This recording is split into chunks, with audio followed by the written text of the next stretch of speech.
Assalamualaikum warahmatullahi wabarakatuh. Perkenalkan, nama saya Ripat Ramadhanian dari kelas HK22B. Di sini saya akan memaparkan sedikit materi tentang tujuan dan kegunaan mempelajari filsafat untuk keilmuan hukum.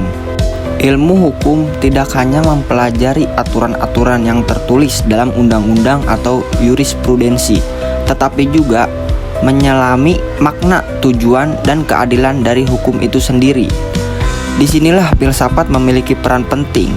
Filsafat hukum adalah cabang filsafat yang secara khusus mengkaji pertanyaan-pertanyaan mendasar tentang hakikat hukum, keadilan, kewajiban, hak, serta hubungan antara hukum dan moralitas. Tujuan mempelajari filsafat dalam ilmu hukum. Yang pertama, memahami hakikat hukum secara mendalam. Salah satu tujuan utama filsafat hukum adalah menggali hakikat hukum. Apa itu hukum? Apakah hukum hanya kumpulan peraturan dari negara? Ataukah hukum juga harus mencerminkan nilai-nilai moral dan keadilan? Filsafat hukum mengajak kita untuk tidak berhenti pada hukum sebagai teks, tetapi melihat hukum sebagai fenomenal, sosial, moral, dan filosofis. Yang kedua, membangun landasan berpikir yang rasional dan kritis. Filsafat mengajarkan keterampilan berpikir kritis, sistematis, dan reflektif.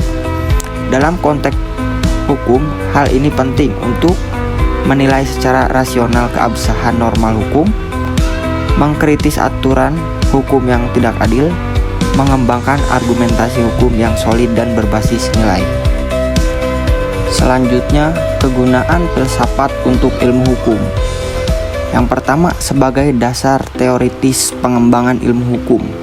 Filsafat hukum menyediakan kerangka dasar konseptual bagi pengembang teori-teori hukum.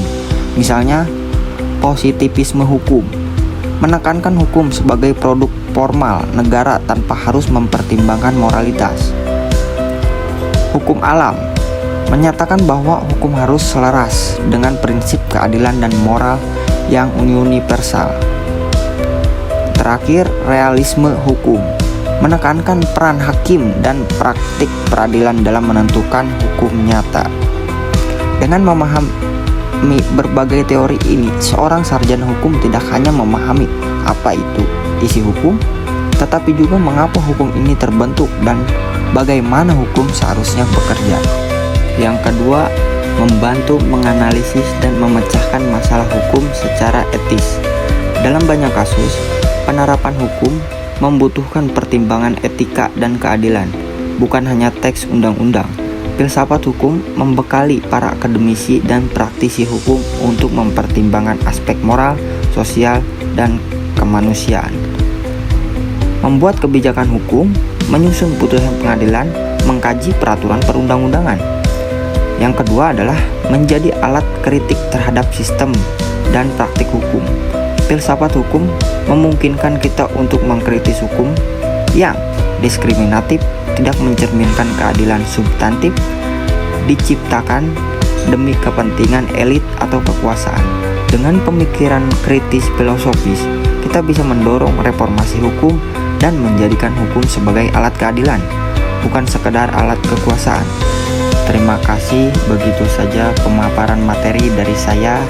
Mohon maaf jika ada kesalahan atau kekurangan. Wabillahi taufiq wal hidayah. Wassalamualaikum warahmatullahi wabarakatuh.